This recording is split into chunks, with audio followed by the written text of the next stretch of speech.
Hello बच्चों, कैसे हैं आप सब। मैं आज फिर एक नई वीडियो के साथ आपके सामने आया हूं। और पिछली क्लासेस में हमने इनडेफिनेट इंटीग्रेशन सारा खत्म कर दिया। मतलब कॉन्सेप्चुअली मैंने हर एक एनसीईआरटी के कॉन्सेप्ट को आपको समझाया है अलग अलग वीडियोस में। हालांकि इंपॉर्टेंट क्वेश्चंस डिस्कस करना अभी रह गया है, but after completing the chapter, अब उस चैप्टर में हम अपने सेकंड फेज में आते हैं। और आपको सामने यह नजर आ रहा होगा स्क्रीन पर, डेफिनेट इंटीग्रल। देखिए, डेफिनेट इंटीग्रल या इंटीग्रेशन जो है वो प्रैक्टिकली कैसे यूज होता है वो हम नेक्स्ट चैप्टर में पढ़ेंगे, which is application of integral. इसलिए आज मैं आपको उसका प्रैक्टिकल यूज नहीं बताऊंगा, क्योंकि आज बताऊंगा तो अगले चैप्टर में मुझे फिर से उसको बताना है आपको। जाहिर सी बात है, नेक्स्ट चैप्टर है ही एप्लीकेशन पे, तो इंटीग्रेशन का मीनिंग ये सब मुझे क्लियर करना पड़ेगा। तो अभी हम फिलहाल डेफिनेट की properties as well as definite का मेथड कैसे अप्लाई होता है वो अब हम कुछ क्लासेस में डिस्कस करेंगे इस चैप्टर के अकॉर्डिंगली। ठीक है ना बेटा। तो डेफिनेट इंटीग्रल, देखिए डेफिनेट क्या है, जब जब आपका इंटीग्रेशन आता है,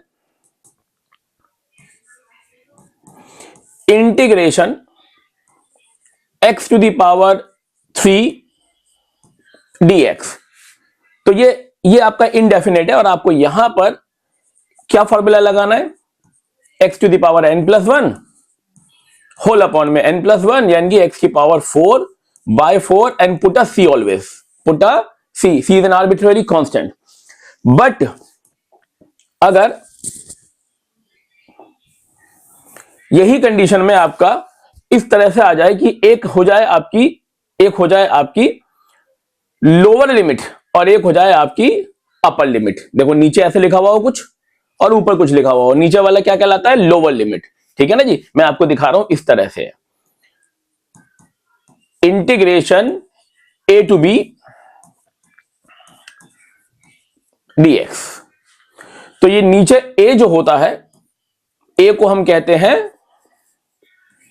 लोअर लिमिट, b हम कहते हैं upper limit.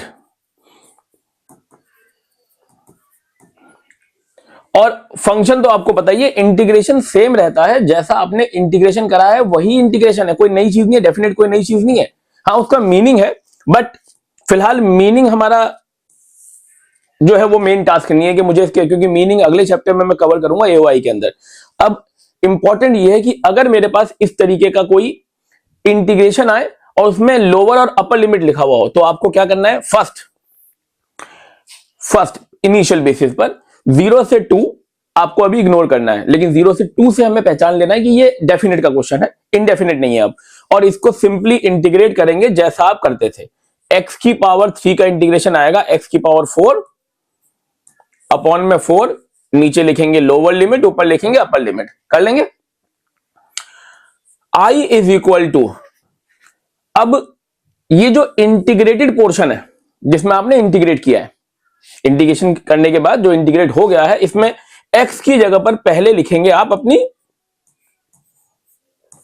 Upper limit, minus इसी फंक्शन में दोबारा x की जगह पे लिखेंगे अपनी लोअर लिमिट, और इसको कैलकुलेट करेंगे। 2 की power 4, 2 4 8 16 divide by 4 minus 0, answer is 4। Integration क्या आ गया आपका, इनडेफिनेट आंसर क्या आया, सॉरी डेफिनेट आंसर क्या आ गया, 4 आ गया। अब why it is said to be definite, क्योंकि यहां पर c एलिमिनेट हो चुका है, c नहीं है यहां पर। अब कोई बच्चा पूछता सर कांस्टेंट क्यों नहीं है, भाई कांस्टेंट है, मैं ये नहीं कह रहा कांस्टेंट नहीं है, बट कांस्टेंट शो नहीं होगा। क्यों नहीं होगा, देखिए दोबारा हम इसको करते हैं। I इज इक्वल टू 0 से लेकर 2 x³ dx। मैंने इंटीग्रेशन करा, अभी तो मुझे इंटीग्रेशन ही करना था ना बच्चों, x4/4 प्लस c, इसमें कोई दो राय नहीं है, इंटीग्रेशन तो यही है ना। लेकिन जो फाइनल स्टेप है उसमें मुझे मेरे इंटीग्रेटेड आंसर के अंदर जो इंटीग्रेशन हो चुका है, उसके बाद मुझे पहले x की जगह पे लिखना होता है अपर लिमिट, माइनस x की जगह लिखना होता है लोअर लिमिट सी से सी कैंसिल आउट हो जाता है, इसलिए सी की जरूरत ही नहीं है। कांस्टेंट कैंसिल आउट हो जाएंगे, इसलिए कांस्टेंट की जरूरत ही नहीं है।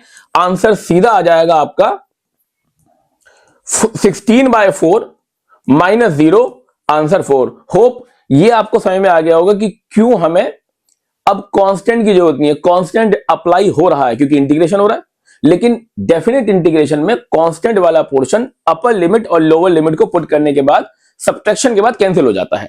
होप ये समझ में आ गया होगा। चलिए एक और एग्जांपल लेते हैं। I is equal to integration 0 से लेकर π/2। अब जाहिर सी बात है, मैंने एंगल लिख दिया तो ट्रिग्नोमेट्री ही इस्तेमाल होगी। sin x dx, first integrate only, कुछ नहीं करना अभी फिलहाल आपको। हां, ऐसा नहीं है कि क्वेश्चन इंटीग्रेशन का आप सीधा सीधा कर देंगे। अभी हम आगे इसकी प्रॉपर्टीज डिस्कस करेंगे, और प्रॉपर्टी वाले क्वेश्चन आर वेरी इंपॉर्टेंट। मैं प्रॉपर्टी सारी क्लियर कर दूंगा। जब मेरी प्रॉपर्टी की क्लास कवर अप होगी तो आपको उसके बाद डाउट नहीं रहेंगे। वो क्लास में भी थोड़ी सी लंबी हो, बट sin x का इंटीग्रेशन इज, बट आपका सब कुछ क्लियर हो जाएगा उसके अंदर, सब अच्छी तरह समझ में आ जाएगा।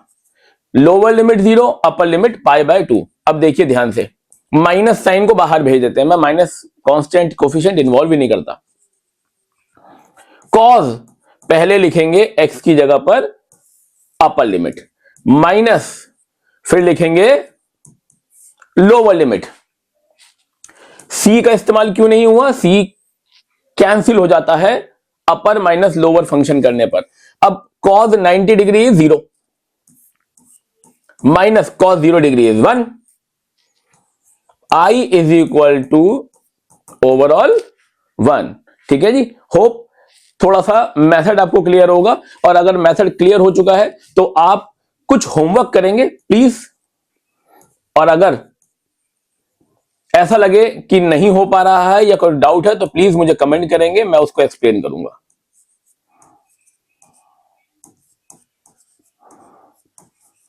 This is the very first question.